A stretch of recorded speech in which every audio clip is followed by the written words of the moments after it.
Ia e whataro whātu le malo o se tato atunu. O hapea fo i ona mai moa mai ma whatasi mai il tato po kalame le nea fiafi. Ia o se whapoponga fo le nea o tato po kalame. O OE MA LAU FATUGA. Ia e fifia ai a G-Vai Films, G-Vai Production. E whawhailoa i atu ia uso i lo i tuanga wari.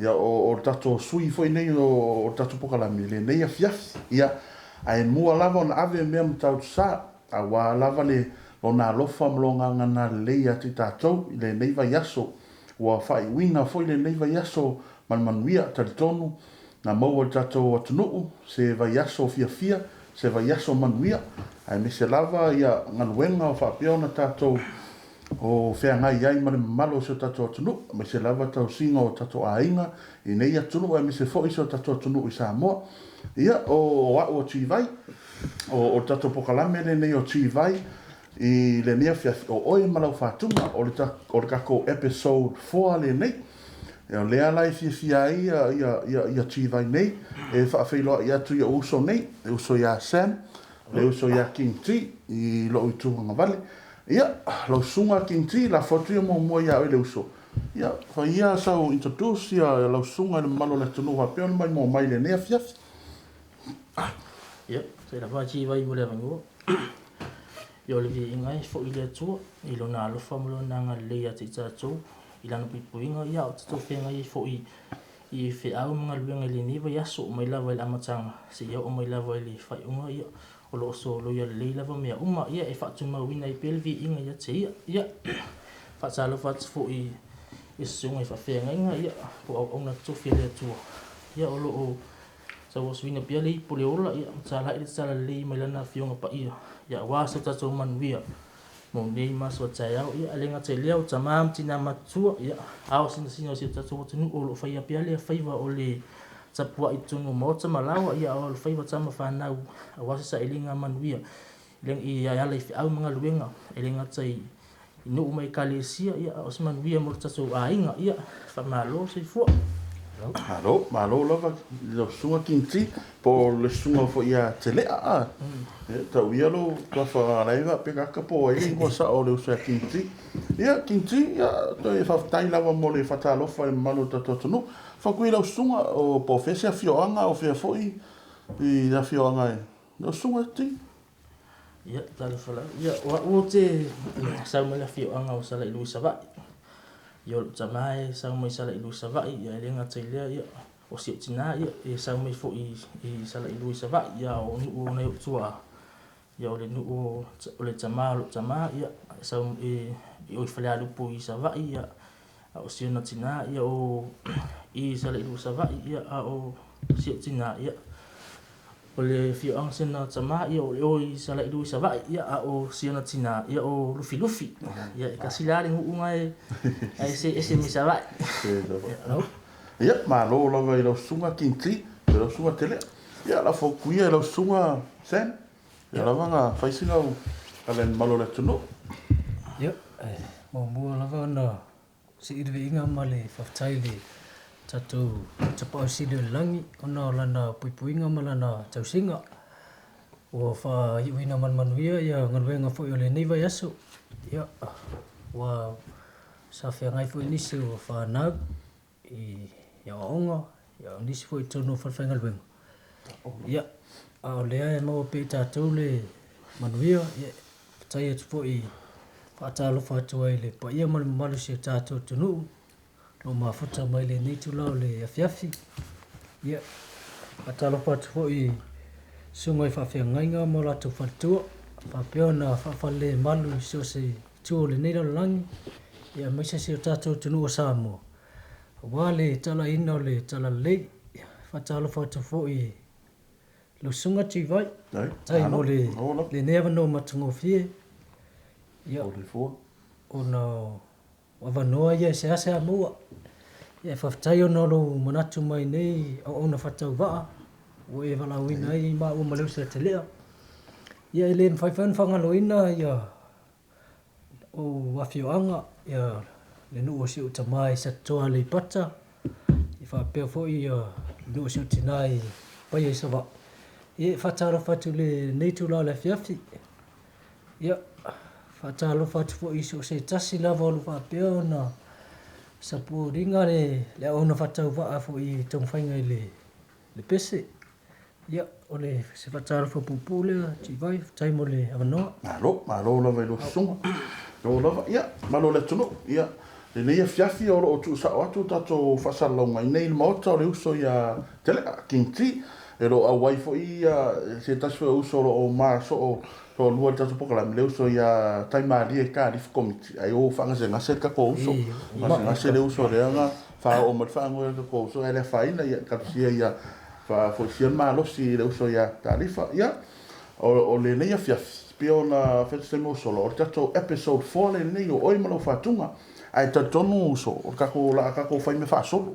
O kako afiafi o le o kolua o kako afiafi mo kwa special ala o. Ia male le tonu. O tato pokalame foi. Iri whapia foi pe ona whai atu I la o pausinga whai lunga le temio so le lunga kako page. O lusunga, le whai sa o lusunga. E phone musika. E phone musika lusunga o nauna ta inga lau G-Vai Films. Ele fa pia vunga o ngako ba lau iloa ka musika ma ilo Samoa. O ka ko kalami. So sia e talengi musika e tato planga lau va o Samoa. O tawa tia e me fo musika. Le la ia ila fia fine ya usongi. O kamangi ko maka musika so le am ko ando top pa hita pe se kam. Ia la fo ku le uso ya kinti. Ia wa fo introduce mai langa pese momo ka fai me fa solo lo. Ia kinti. Ia. E lava G-Vai mo lava no. Ia. Salu ia whatunga mua le ala ata so amsa le so pokalame. Ia, whatunga le whaino ina o le mutaanga o mea uma. Ia. Ai o le ngor pese a se. Kero taanga o mea uma whankale a. Kero I ngaka ia mea uma. Ia. Le ala o le ngi whakunga ia e whakuanga fu le kele lava mafukanga. Ia wai ke kongu ia o kupule kulanga le o le ai mise lava I fio inga fu I kenge makama nye mafanga le mafukanga a ia o le whama ungi ia e whai ai a ta orle a wai e lava le kala fu le whai mai o le fili lava mata o tu inga ngaunga a e la le si fu le pe whai mai o le vanga mafuka mo le korua po le o kama po le kenge a ai la ko le fa ka le ni no mai o le wa fa ka upe o fe o so no ka kama ya wa wala ya le ma ke ya la ile wa su ya ila gonga ya ole ala ko wala ole fa ko ya e pi ya nga I fo le ya ku mau ia oile la paanga ia fainga ia ma muka anga mea umma ia uangi ko ia si fasili ia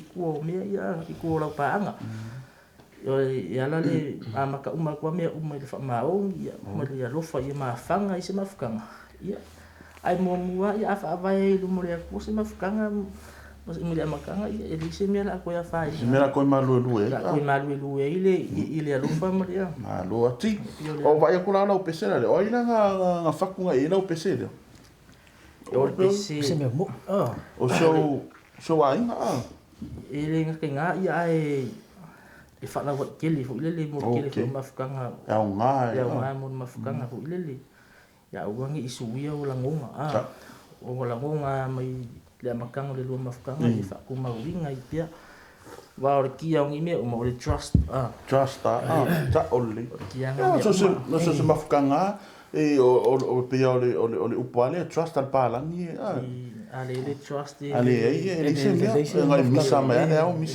misa po sa ole ya ko e la sunga ti bo wa nga tusia le pese bo la sunga po wa funga luanga lue le fainga o lo fatu ya o le pese ia isu se usu sa manga lu fatsa sia ya ai sa e o ko le studio eu ko sui foi uma foi fauma ko sui ya sui kilo mia te wanga ile fu ita ko I fala wa kele o mafukanga ia le ngaka le ko inga ile nga fu I fa popo ma ya al faki ko so la faki nga ia paling ia me fa popo nga luai ma makango fiel fa ku O lo whātunga fōu la, rea tau sanga nei ati? Ia, tau sanga nei. Ok, la. O le ala le, mo ta anga o mea uma. Ta anga o mea uma.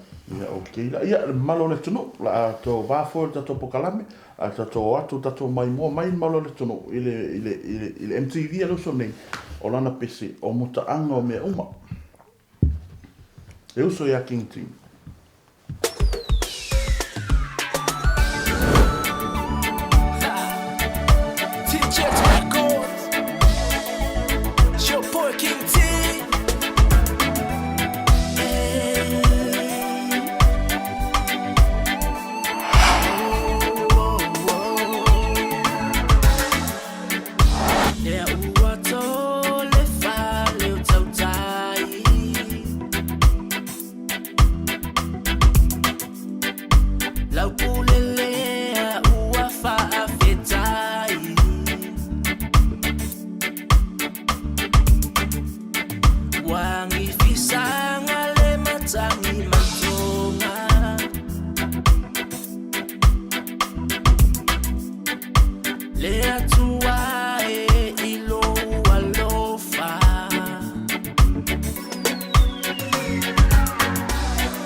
Whatunga mai le uso ia King T o mutaanga o ni mea uma.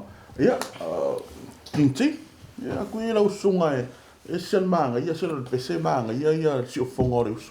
Po o whiana na le whali po pese le nga whamare, po inga whaor ka ko pese, po i fo si mawhine la leila e kirua act mai lau MTV. Ia, te lawa G-Vai mo le pesili, ia, o le whali po pese sa po e nai, ia, le sunga le ia ese. I le tako whali po pese, i le tako studio le ia le teachers records. Ese mon. Ia, le ua longo wa ni ia, tala i lunga o penga te whailangi le mawa e fo i le tama whainga me la uso i le tako studio, ia, tama fia i mea uma, ia. A o le mawhine, ia, o se o o rua lava. Ma loa. Koe, lawe whau aku awa. O whapeo si war ko ingo ti kami bo yo ya re se me se bo ya kala ko kadi sa tai ko isio a inga I ka ko fiafia so I se tinor ka ko la ma ya ka ko ke wa ka kala I tar fo I isio a inga ya to tai la to ya fa yo la ka ko fa me fa solo ala ngai umi ka ko fiafia I kan ngan malo le tunu ya la ka ko me in me le uso ya se ya se o pole ala o pese mo le la makai ala sunga le fiafi po ya tai rava G-Vai mo le vano yo le o le pese mo le ala o pese mo le sa publish last year ya lo ke mira le fako makai vola o ko faingan musik ko Ole pesera le ufai ngoingo le na tia se me lilo. Okay. Ole ke lo le kup sili ko ke de vangi sing kup sili po ale wingo le mere na tia se me lilo le mafuanga le pes. Ya ka ko le o langa nge ke le ame kup fanga bu. Ya le se me mo le pes.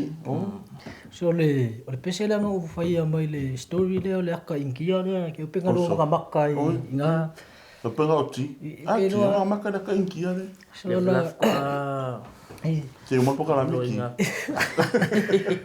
le winga la le pese le na ti ese me lilo le la ka inkia le sa maka makai le yo fai si de vos yaka o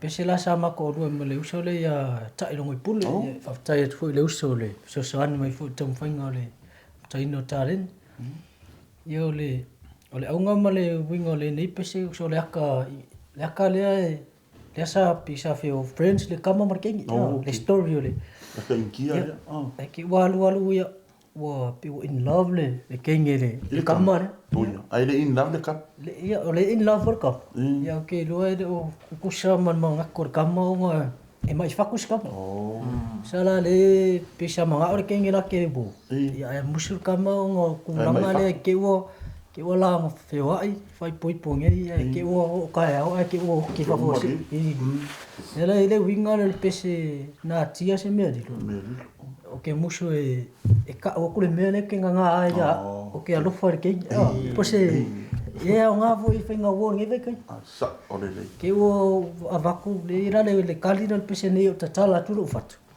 ya ke o ko salamu ke lo fas kenge de o ke de ma safar ke broken heart ke pero winga ngar pese na tia se me di lo me lo kupo ni o la nga bo fenga le tupu tsami ni ya te la fa la lo tupu ma ye na fu ala vai lungo maftanga lungo la va le ma no so tsinga na go mata pel mafu anga le pel mafu anga le ya le ya ma ke le fingisi o ma wela ko so fu o ma fa o se le masia finga ngalonga ko plenty of fish in the river or the ocean and the tree ya malo le tuno ya mai mo mai le music video le so nei ase ya ilana pese le una tia ase na tia mai mo mai anta to italiu mai na e pisi aka ko fiafi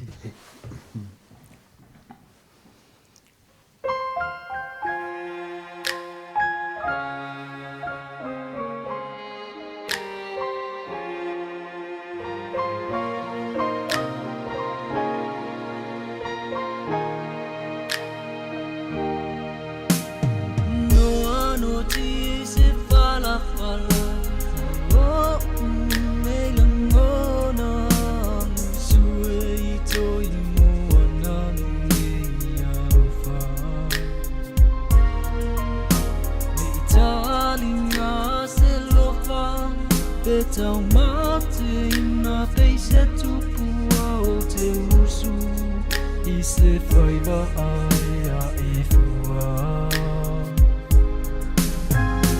Me I o utatala tu lo fatu O te se umumua le manua o utanga I le ngalu E pai poi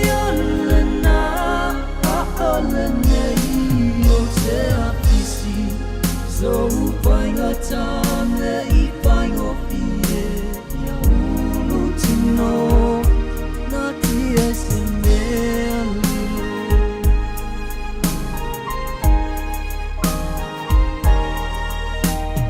oh te ufi pa amanu amase ba oh tanu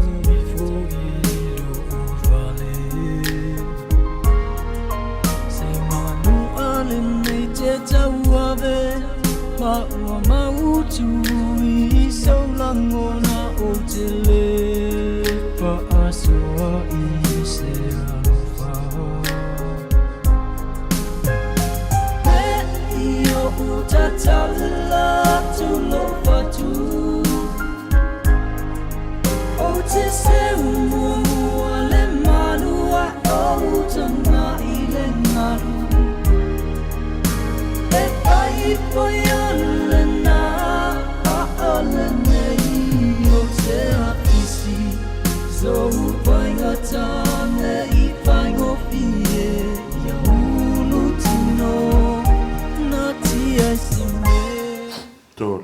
yo o ki a se no ina o se o por O te kangi vai ngā. nga le ka ko tisi E ringi tisi. ma lo ya le uso le fakfaki au lo umara uso ia se e fa ia sa o kara il pesere ka kele me ya ki ati po fe foi na po e ai matango fi ia no MTV ia mi se foi pes Ia.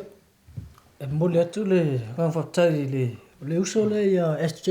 SJ te mako i ia sa pueina la u pese le mala. Ma whaia le video. frontline na Frontline Production. lo uso este E va ko ia kako maro nga fa ngo e kale ni o nga ka so ka sa mo whaia le ka ringi nge. fa kai e foi ai kako au manga ia wa ha pe o para langi foi Ke le. pa tu mai no le afi Mau e whare moku re pili rea. Ai manga ia ngai. Ka ska ko ku e me lava foi ka monga le va pe. Fai ia se uma kongi mon muti. se mo ko mo Ko se pepa ku mo. Whare mo leo whak. awara ngai lo mai ia ka la fu no ti ma lo a pois ia ka ko vai me fa solo a ko me ko uso ia ti kinti ia o le aliska fatunga ngai e so ai ma wan mai no mai a Samoan Ia ko whakunga le la so ia o le ko pesi le whaingoa inga o le siva mai le musika. Hira. Kama pave ia. Singa o pesi mako rua fo imasi o uso le ia yang che. Oh yang che, malo yang che. Ala sama ko rua fo ile uso mingo la u pesi le. Oh. Ia o le pesi i pesi le ngwe vanga ko pulanga fo ile le. Kini finga le manga va mai ngor benga ia fia ma po fia va ko amanga va mai mo kwali la va. Ia manga mi singa dua maru fo ile ko fa. Fake ia ka. Ia maro le lua nga ia o sa ko ma ia po kalami fo ile o me ala o ku bi ko farkala wi ka ke ai ia ele ko ku pi ka Oi mo. ai ala ka ke ai ko mo bi ku pi farkala pu mai vai vanga fu ie ma fu vanga fu inga de kai mi fo ia sola ia le ala sa u si pese ma pese lunga inga de lunga ie vanga Okay. Pese le sivan musika. Sivan musika. Okay. Nga po e vai o i le uso ya ise. O le sunga ya ise le fatunga le. Oe pe o menga le ko planga ke mingi. O kama ya fia umar vai so ai so kana ko. So Se ingo ba. Mga ko sa pifinga ruenga ko ele pifinga ruenga fia le look wana forward ia look forward for ya i for kala pe mo se ia pe Ya oka. ya kala ko e kala palang ya finga le wife le ola. Ya o ni o langa ka ke ya e a nga lue ma lo si se. Ka vo nga ye sin ke ni da le mo le ainga. O mo le ainga ka fa o lo. Ai ka fa o la ko foi la ainga ka fa. Ma lo ya su e ainga fo. ya Ma lo a pos ya. Ma lo le tunu mai mo mai le pesa le uso ya kinti sivan musika.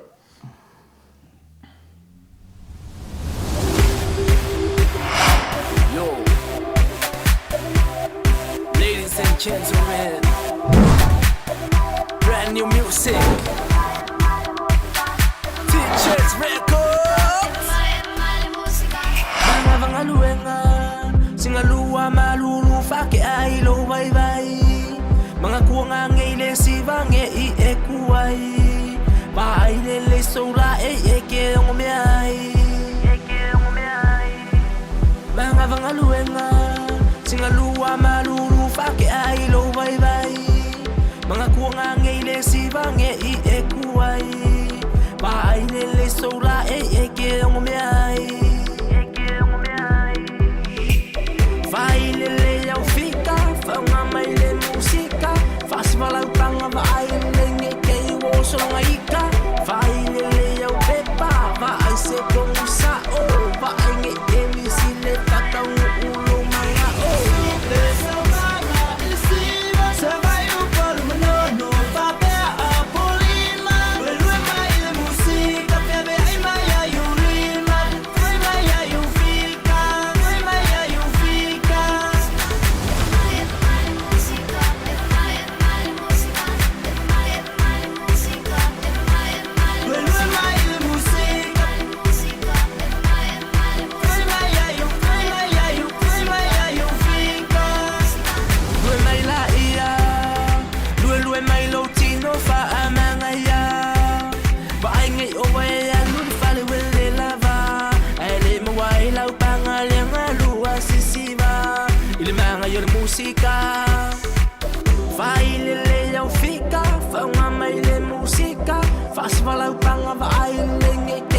solonga ika Failele au pepa Va ai se kongu sa o Va ai nge emi sine Patau ulo manga o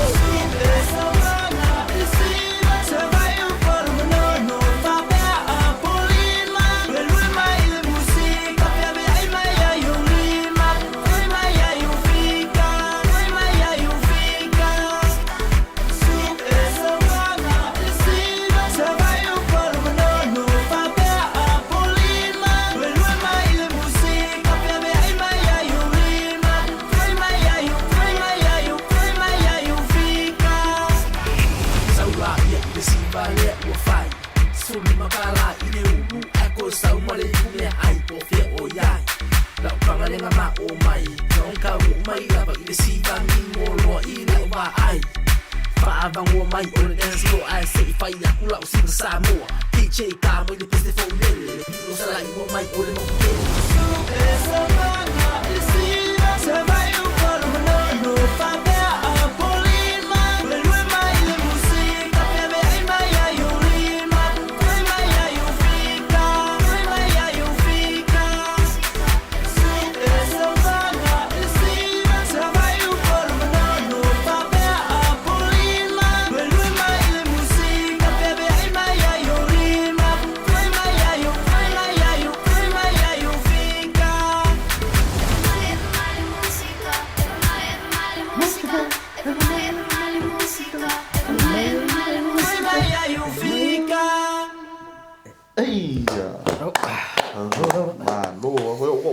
Seupule Vai Seupule nga. Seupule nga so malo ya lo so kinti. Manga ia pese o ile ngalua po ile pese po.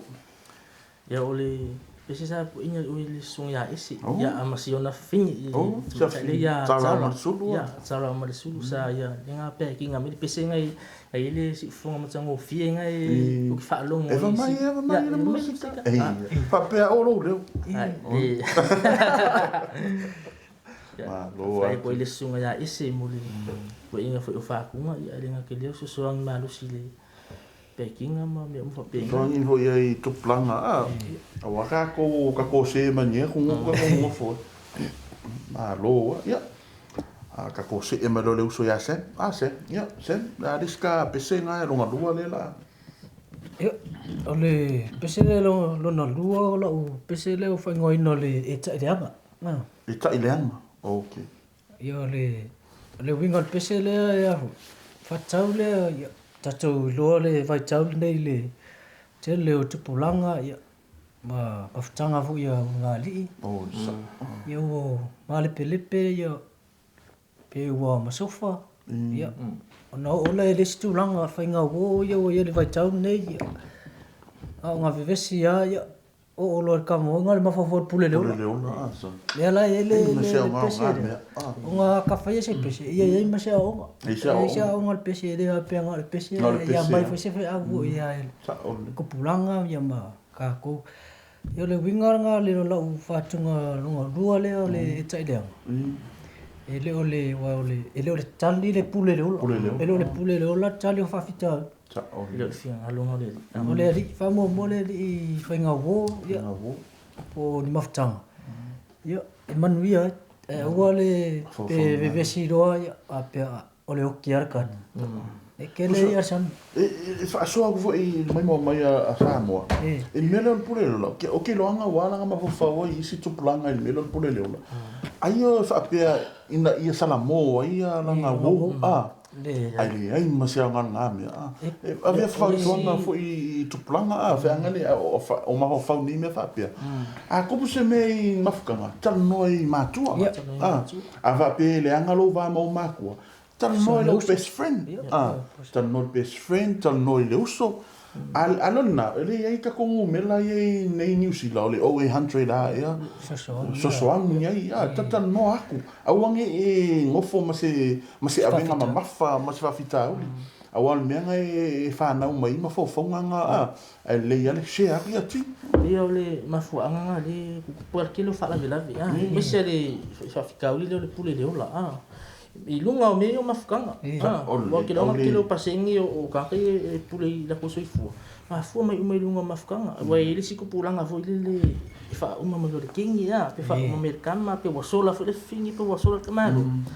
Ya, pa wa yo mafau mai I kurioso mai lunga o pule leola ya ya fa ora ka va ni fa fish and chips. Ya kalinga singa ya ngai.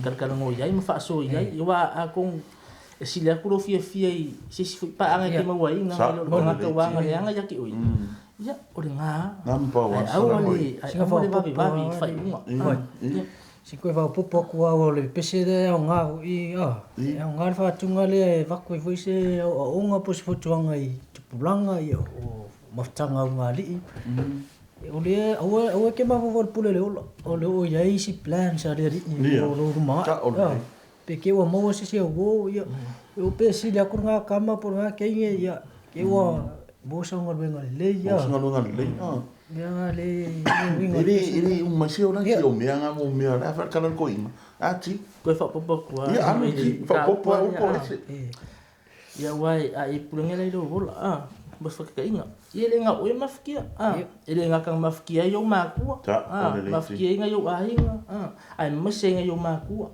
ala akal kan akal ala akal kan akal yang mafu inga pule lu soifua sa fa ai fa ko nga to kalam ile le kalinga o fa la vima fa una ile finga ngalo finga le ali lai ke le la vaga kai kal ngo ya kulang pe vini ma fa po kalam vini ma fa po kalam ile sunga G-Vai lo mo sa songi me ka se lengi abi o metal mo ya vai go le su sponsor ka po kalam malo ya la ka malo le tunu la ka ko aku ka ko fatunga le mre uso ya sem la fa ni ngol fatung le pese de ta de anga ta ile anga ta ile anga okay malo le tunu mai pese le uso ya sem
Porque mi foki wa aka liwa lo fia o la monga e o kia o ngo lengi puse ya bese akuma polonga I o le mafofo sa kani mai moa fainga ka nga o fa ngalo o I lo ni faku ele o le puling le ola mo wa I o so mapu uso e mo fa finge leli I ke ma lo faku o angi a venga mafa e o mama I talo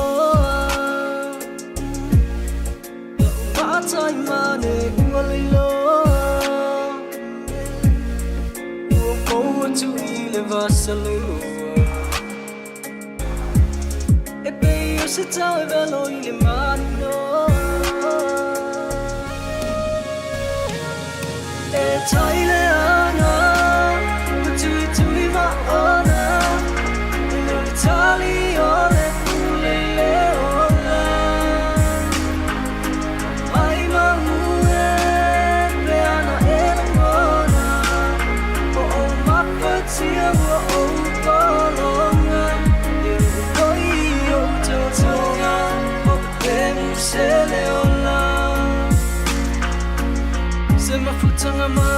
le nei voice au ile tawala au ile pangota le taunu monga amu imanu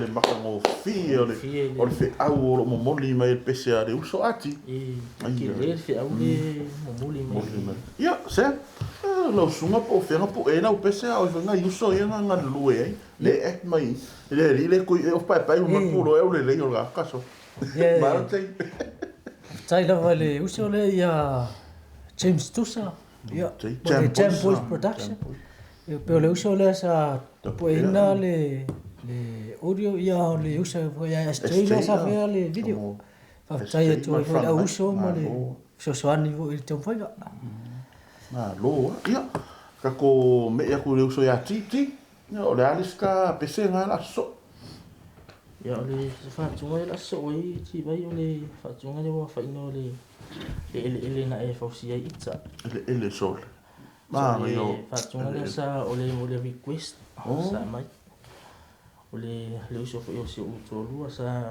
mana ola veli fatu se pese la se fatu ngai fatu fu i lo langa ino fa ye le fa ku ngale fa ngole ele na fa si ai itsa e pese la veli mo le true story le fa ku pu mai la makanga o le langa fo ya ke le fa fika uli sa wi mai le ana ma fa so songa ya pika yo le lo fa le tuona e me fu le langa ai ka ngu men mang wiel fo langa mai ai lo kola kiki ya ke fa longo ka ikai singa yo kama kuwa fa momule ku ka ke fa longo fa ka longa yo kama ku la so kola kiki e ka kalo la ku mo se mang wio fa nga o ku ngai de fa pia ke le finga kama ka wisa o ui mai lo langa ken o sau fe ngi sila ke fe ken sa o ngave ken sa o fanga lo ngai ile mama fuka ngamale ali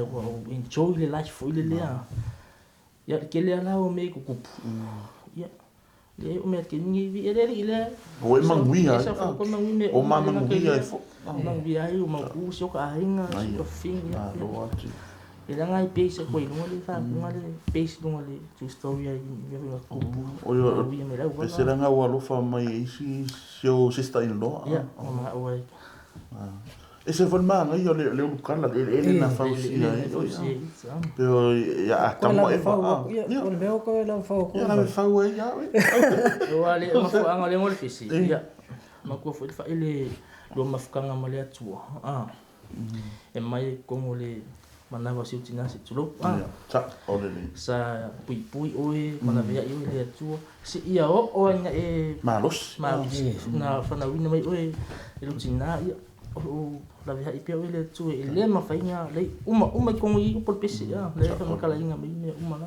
malo ati ya le vinga le ngor pesi e on me vinga le mo wa ko manga va pe ka ko fia la malifo mai ta ya fo mo le la va e o veda a e malifu mai disi kaya fo so fu o me ala fasili nga mo o ia o ile sia fo pe lua o polo fa kai le li wala va makoi o me ala fasili ngo lo o ile sia fo o le tio nga le pese ko ka ko pese ya uso se na so fo popo de taya le o le ke ka va ko le pese le uso ya ti va pe o le na fa sia yo fa pe o le fa ka foi se ungali ale ma nga yer fe au le nga nga ko ko mol pese le uso ya ti o le fa pe yo me foi ka mafkan fa pe o fa fin yo yo le ivio a kam e ko sa se pese mafkan se le po o le ale ma se malo ai ya malo ti e ko sa ka sara le ngol ka pese le na fa sia itsa ya malo le tunu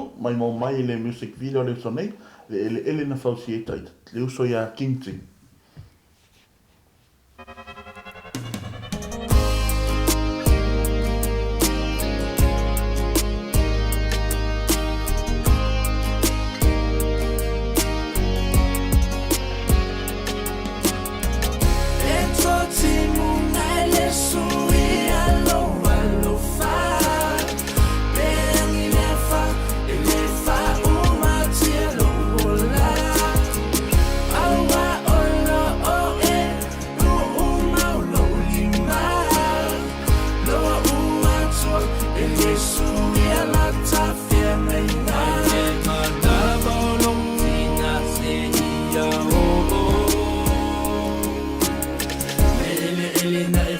fausia ita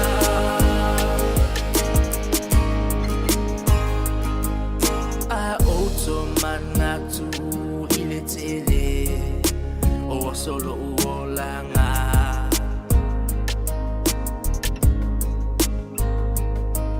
mai lo ulai titi se ia o ina matua o tau sanga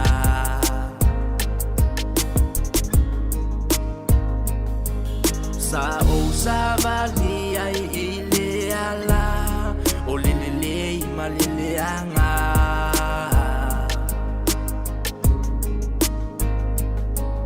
beita ina ufalo belo tina mana talo sanga le tua lofa ia la vea isi utama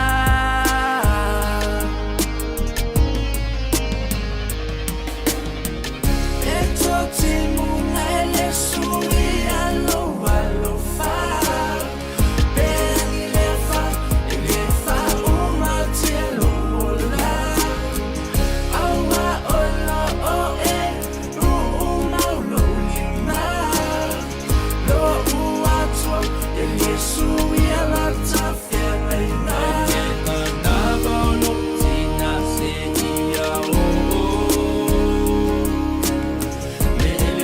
na e fausia ita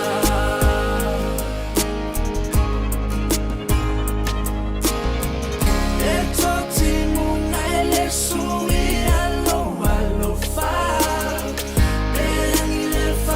ele fa uma tielo ola awa ola o e uma lo lima lo uato ele sui ala tafia na na bono tina se ia o na e fausia ita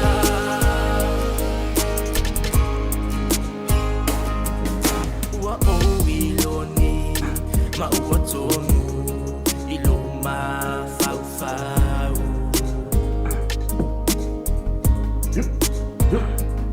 afetai Yesu ise ainga ma se fanau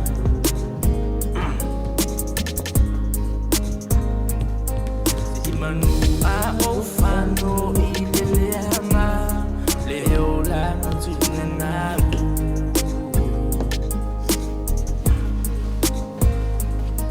sa iliseta lio tina wana o etama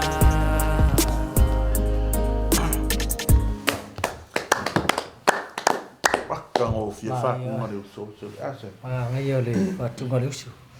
Ti, o inga po ia lau pese a manga ia o ia polo pe.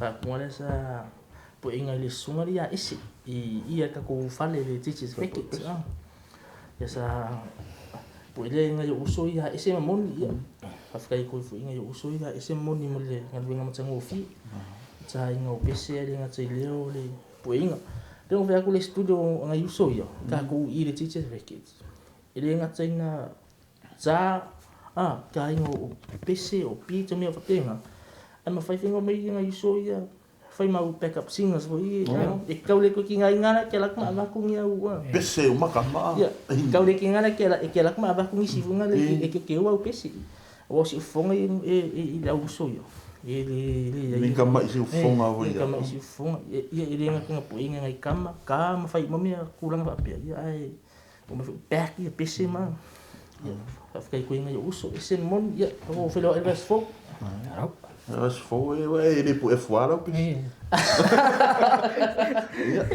Ka ko foi me fa so me le uso ya sen, ia sen. Lau whatunga le la so. Io.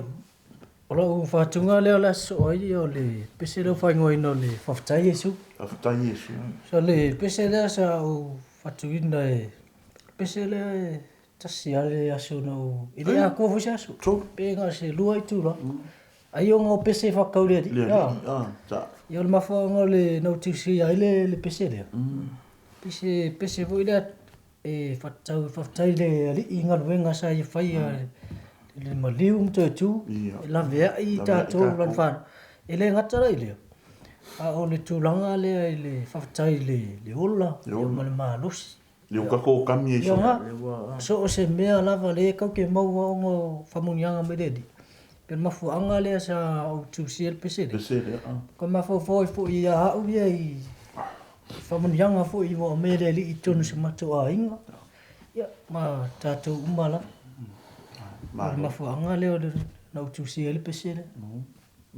O lo pese vale na po ia ese ma. O le pese le pese mo la le sa po ina le uso le ia ese le TJ Records ia ma si uso ia mon ia a le video sa fatino ina le lo sunga fatai voi lo sunga vai mo le video matango fi Kajero.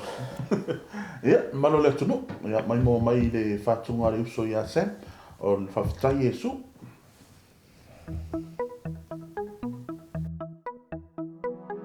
Tamalo fafunga Leo lenga ni lenga mapala pala Olo ofa asataru alu Ile tele o taimi mas Ai le mutai lofa o leo mawile ola Male sa olo tonga Le taulanga etasi e afe Ele fatu sai nei se taima Yesu Papitai lo famo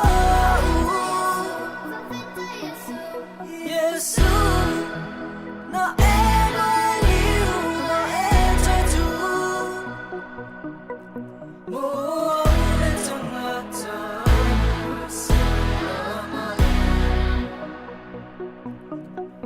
Yesu Papitai lo famo Papitai tama Sa ole loa ile tuafa Ele ave ale mo alufanga O tunana nga foyo leni yola O faile ma fia Tele o taimi e so ile vasa If a penale ma futanga Na e tongi yola lelo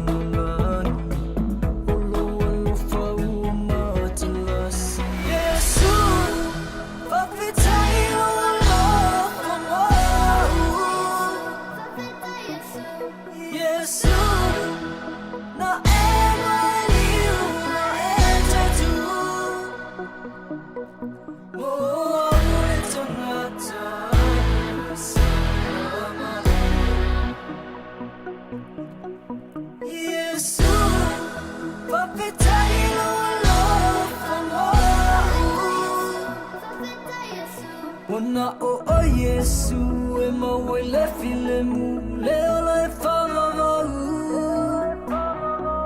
Ona o Yesu e sa o aia u whamau Mai o so sen. No praise God. Amen. Ia. Sen. Po ingai kama i ko ke et mai pese le ama. Ia. A taila e molo tu fa tai le auso yo lo matu mafu tai la lo ngal wenga e Christian molo tu le fa tai le uso le anseko ba le uso le ya e yo nei uso lava yo lo so ani mai le ke mai fa join e para i lo ko i fo ile uso ya ma Kani ia hoi ka. Ai le le actor la uso a fa lo sa i dingi ki si ngale fengi ni actor ko ma ki le va ngo ka Fai fua. fai fua de ko mi Fai le fa. Ma ia la fa. Le ko sang fo ta matariki mo ni e pe. yo ke lo le ma le ngalo fo la mo le ko fa tai le la finge le uso ya ese po le TJ Records ya tara of tai lava mo le Sau vai lunga ta le ni le packing ka ko ka ko fingo ta. tai tu le finge so so ni fo il fa ngo packing voco so la fa tunga le Na ro.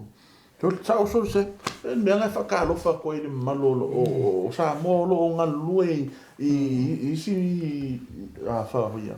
Pito New Zealand, e la tau i la loa Christchurch, la tau ho ia i Hastings, ke le foi ana i tama maka ma te pokalame me wha malo mai.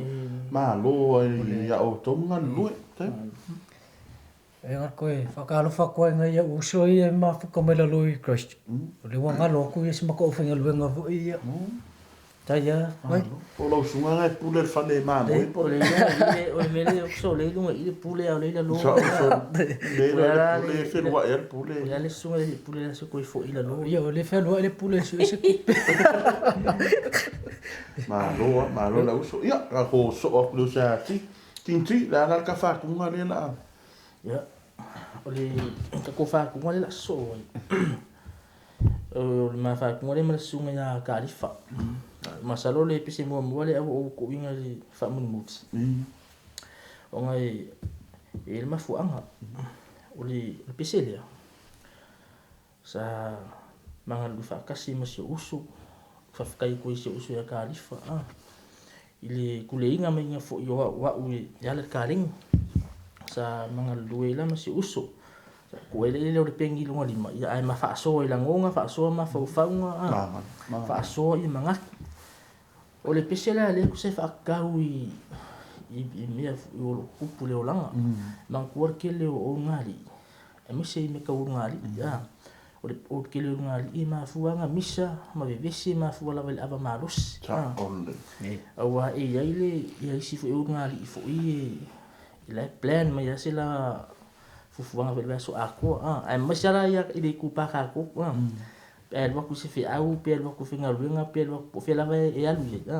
Ai whikau e mangisi fo e maasangi ai ma. Malu waku ai. Ma whako singa koe ala i le mangkua la. Alor waku la la hingu maingi anga ubo. Ia, ko mali o le whangu e kasi mei, malu kasi ngā hatu. E mangkua fo ila, kusei umaro le uso le kasi le lua. Uso le lua le koru, uso le koru wha. Uso le wha le dima malu waku e le ongu. Sui lo mari plan ni ale whakale kule tina o la inga. Usoro le ongo mo te ao loa. Usoro le ongo, ia marami milo ele ngā mali mawhau. Ia.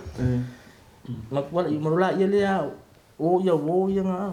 Ka whawhia ma fukai le laku pāki o ne whapenga. Ia e sawit whali ia ngā le whaavisi. Besi ia la mafuanga i le kari o mea uma.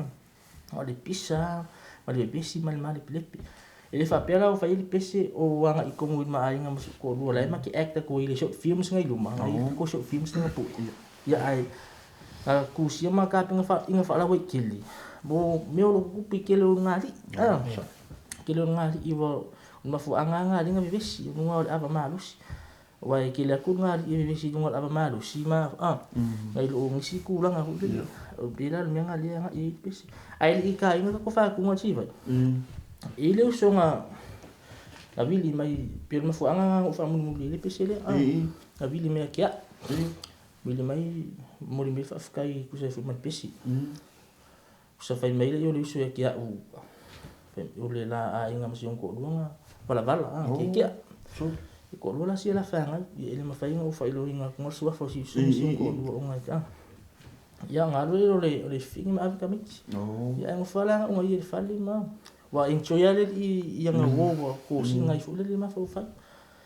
ela le aso nga ngula nga fangu ma vai foi nga fali ya ai ka wo le pese le o folo ma play kusala o por pese ma le ka inga mingo pese ma le short films ngai du mo pese nga o solo la nga le so fule le wa sana mo ka kusale le ya le mele le va ko le pese le me ala ku pu ya ku la inga ma si nga ko rua ma si nga fanga ya o malinga le ngalo i maka ma fau se umalu le ava ma le pia ma ku nga ya e lusi fanga uma ko ya nga umal pese vai mai nga ko lunga ku ese pusa o so ka vale ya lu fai lo mar falinga ma ko du e vili mai la ma ko video ko ya ma si ko do ma si fanga ya la ko e fa kasi la inga o le pese le nga ma ko i mo lia le nga le o sala mo ko le uso vili mela ia le o fa ya ke pole o como fainga lava nga uso vai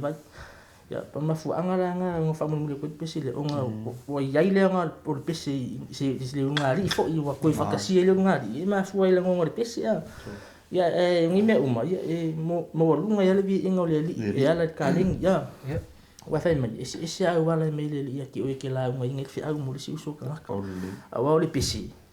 E ma fa ile ila o pese ki kusia nga so ya le ma fa fa. Arwa kwa ko fu. Ya. Mimi pela le si uso le sa pela kulang ia le ko fakasi le la nga masi ko do ia ia ki ula ia lo ngwa fie ia e pele me pe in mele malo la ti sa ole Samoan mele musika polea ia kanga ka fa me fiu fa ko a fa longo ka musika a musika fa ave se me e ko fa mafuka ya nga vai dan manga yo ka nga benga fa ia me se fa tunga le wa ile nga mo ila mo ngal fie me pe mafu anga o ma ye pese le fa mo dia a ko se ke mi fa fo me fu le uso ko la dia mo le ko fa anga po la me ke le uso ya ma si ko pe ma malo la tono o ko po le ta ke le fa ko inga na ko ai pa o si ya malo le tonu o ka ko music video ia o lo mai mo mai le malo le tonu o lo lungo o YouTube o lo lungo ka ko page G-Vai Films a me se fo ia le page le uso ngi a Seupule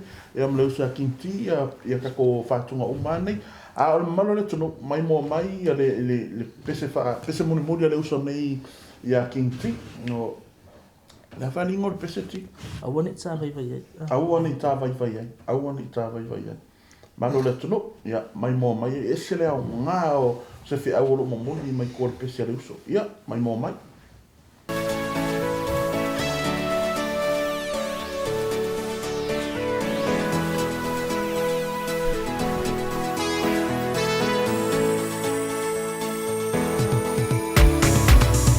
Tele oni fita, sata wasa mai le ta ainga. Aina olu itawla basa fenga ya ele fai ngofie e fai ngata o ile fa apongai oni mau mea watutu pumai aina o mafatia nga male pele be ole tai ngai la uva ai suwi ngolo watu ya OE mama ole ofo imai ilo olanga tuai elipi ola masefia fianga se uma safai se hani ole alofa ute mangalo ai boa fa atosina ole nila lola ngeta silava oe la uva ai Faimana ale fili e fa'ao so mai so se taimi ai awane ita vai ai ina tonga fiti hanilo uma fafa uata tauna tulo utu ina naru lea ua oba ai isia ufana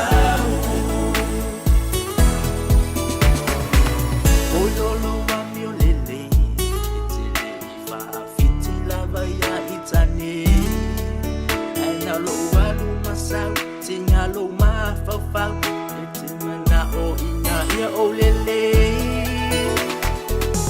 alewa o langona te paulo tolo walofa ani ewa o sang o lo malo si o totoe o te tausi o ele ne yola o faimana ale fili e fa o so mai so se taimi e awane ita vai ai ina tonga fiti hanilo uma fafa uata tauna tulo utu ina nau lea ua oba ai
Ia te au o mboni me pese toina te.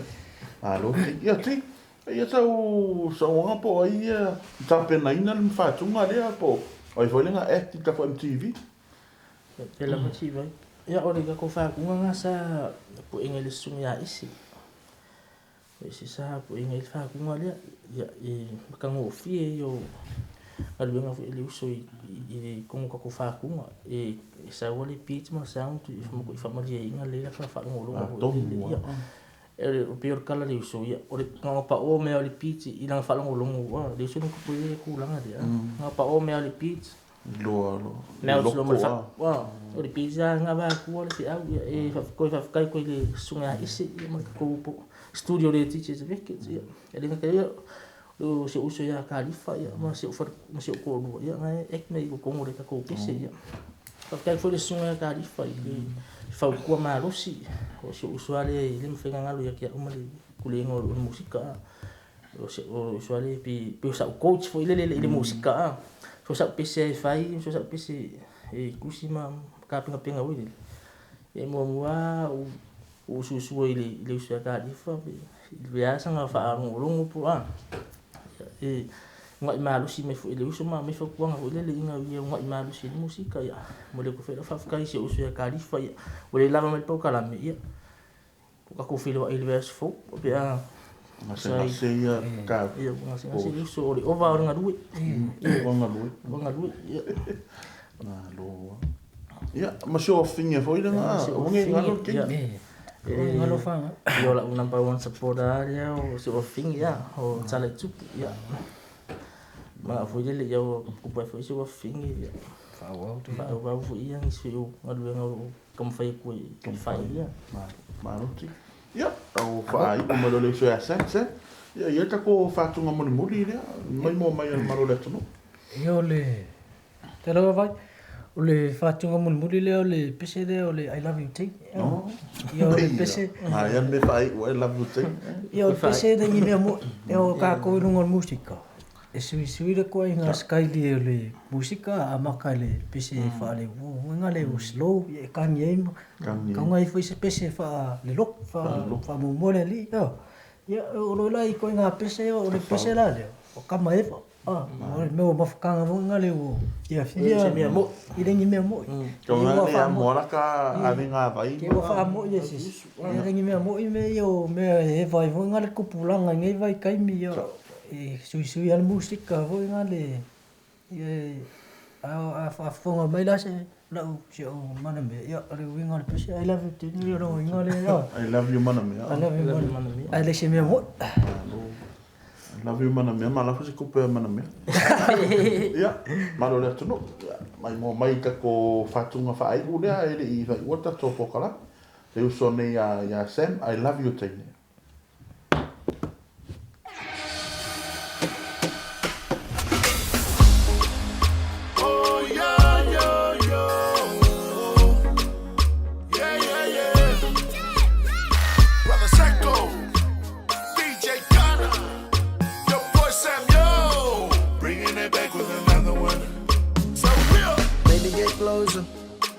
I want you to come over. I need your touch and the lonely nights.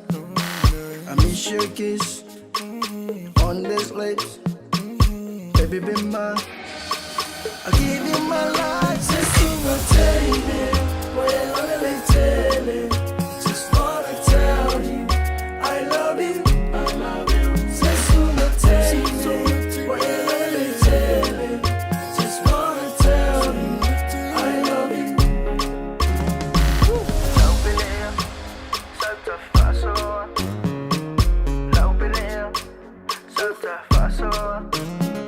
Ona yo la faanga o te fia whaioa se no fatasi maia tatala noa ona o walu lea mane ilo I mata ta mawa e loa ma fatu wha Ei ole la I lea o male masina I le po o le whaanga mata o leo Ula fonga Mata ata Singa ia peoni Sintio ata Sesunga teine Wela leite Just wanna tell you I love you Sesunga teine Wela leite Just wanna tell you I love you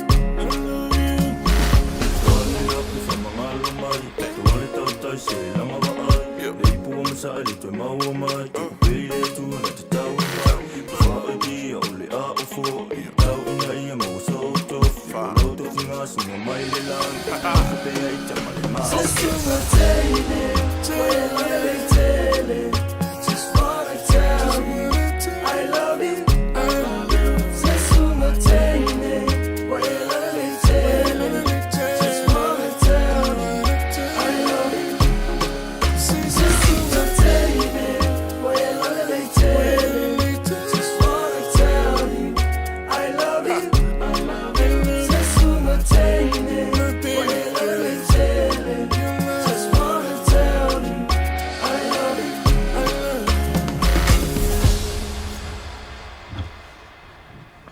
Siufonga matangofia le uso ia Sam Seupule, ma le auso. Nga lo uso, matangofia pe se whaai ua i kako polkalame nge fia. I love you. Wow. Le fel ka apia ko kako polkalame. Ia lu avile I love you for ile. I love you a tine. Leila, ole I love you, Leo, I love you, Marco. Ya la tine me pesi. Pula ka ko Ia se nga o le winga kako musika lea, po e auso ina e mai.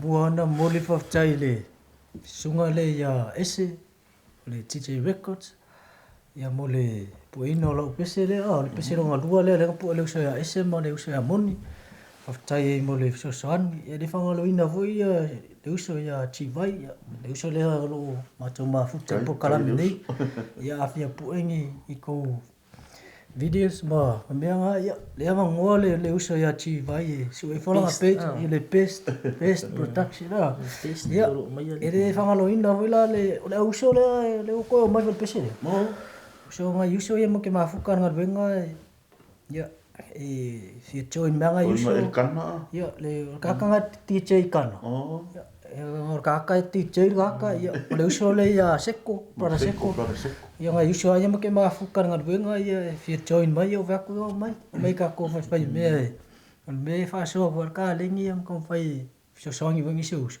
ia fa ia lo fa ko nga usa ka le lo mo ko semi final au le mo ka lo lo ki Kaleski. ala ka lo ile Nga sa e wingi.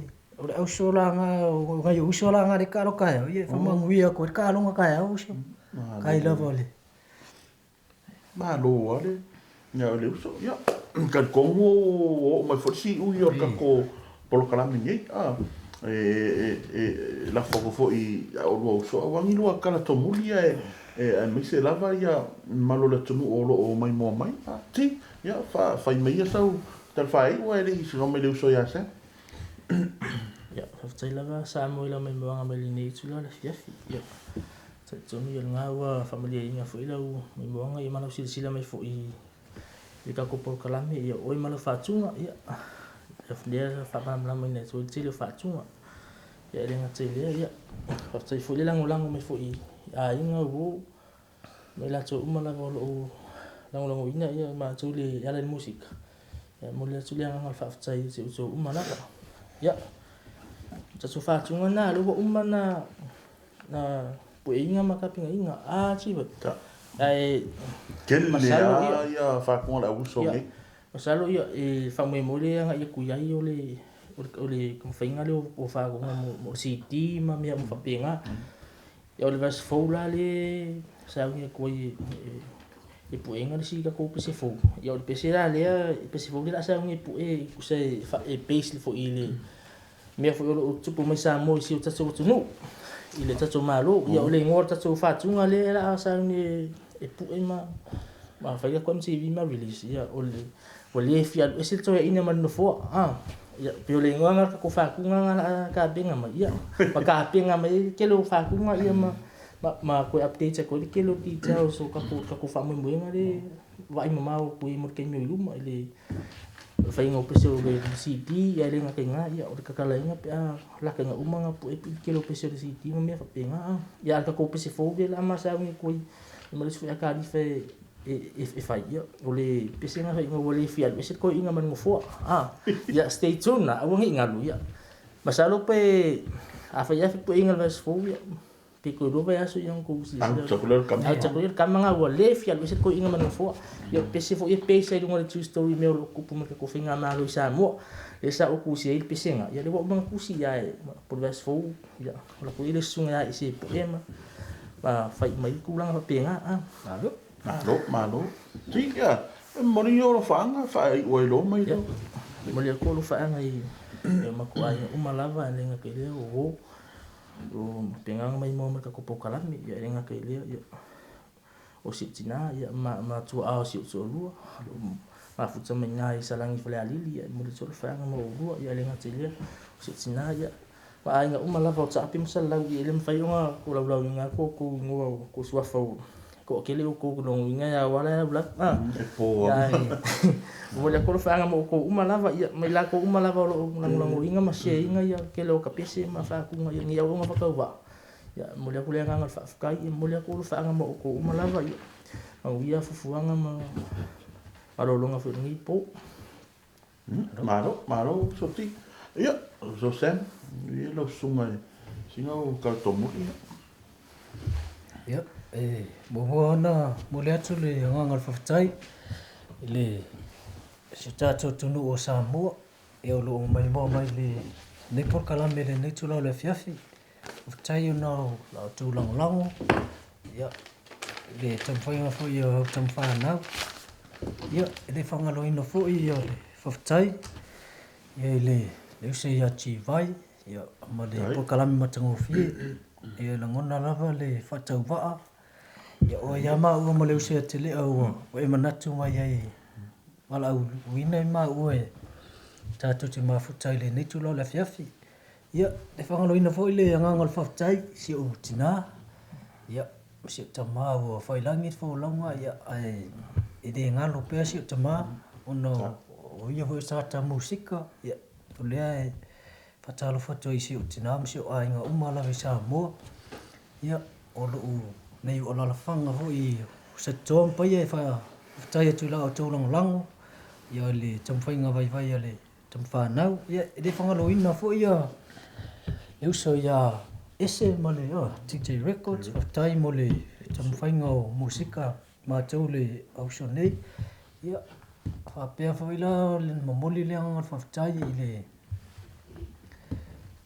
so ma tu ai ngoro ma tu ma futa tem nei i tonu New Zealand ya fatai bo me umba ya le fanga lo ina last now lo fatai o na ya o Roma friends o pa anga lo se inga o pese ma tia fievo ya fatuma fatai ya la o tulong lang ya fa mole ko subscribe for the channel le o nga fakau ba ya mo le usongi ya mo misi pese le lumai ya mo ia pere ko ya ke ko uma kai mo lang vai ya e fa si lo sunga vai ya mo ia ya fiaf kai da ya malo le tuno ya ole o wo tanu mai foi si u yo tato po kalambi o e ma lau fatuga episode 4 i le uso me ya King T tele a me se foi le uso ya Seupule ya mo le toi foi le anga fa tai mai ya nei a me se lava ya o lo au so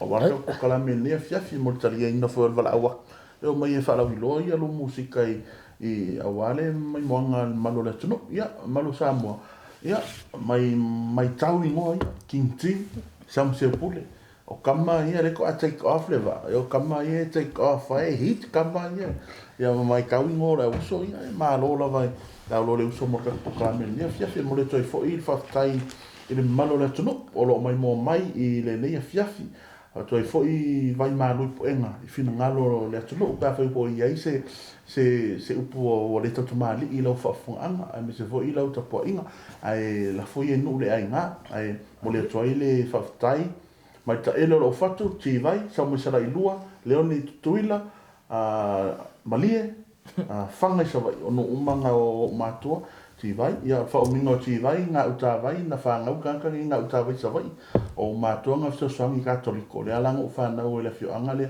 o ngā utawai, lea lai whaingoa e G-Vai kako production, ia o whioanga na, ia, mai le taele o lo whatu nei G-Vai, uso ia Sam, uso ia Telea, o iki ki anga le mole koi fo i o lo whaanga i, ka wunga mole o lo whaanga, i o ainga mi se fo ia sa panga lo wha muli me whatu, e roka hoa wai ia pia, ia, mai le uso ia Sam nei, Telea, ia mole atoile nga whaftai, ia Samoan tuli tau mai, verse 4, so poponga o tato pokalame, OE MA LAU FATUGA, au le afiafi nei, whaasoi fo. Whaasoi fo.